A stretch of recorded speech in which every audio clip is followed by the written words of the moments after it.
nors Android naršyklė ir palaikė Flash. Šiandien Android Marketplace suradau įdomų alternatyvų sprendimą.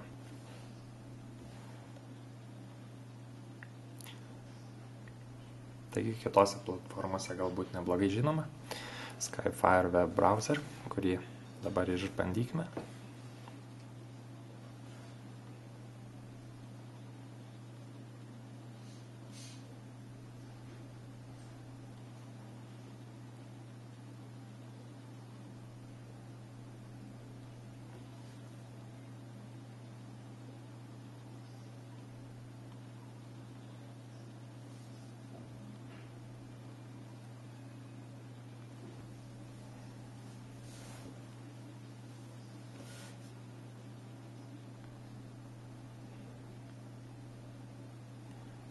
Štai čia turėtume turėti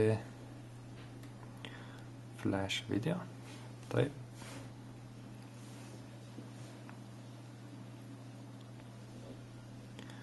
Štai turime Flash video, Skyfire dabar iškoduoja ir tuoj pateiks HTML5 formatu, kuris turėtų žymiai sparčiau veikti ir užtikrinti žymiai geresnę kokybę. Labadiena. Liūdna tai sakyti, tačiau Lietuvoje sisteminė klaida. Bagas. Kaip jie nevyksta mūsų tėvynėje. Gegužės 8-ąją. Iš savo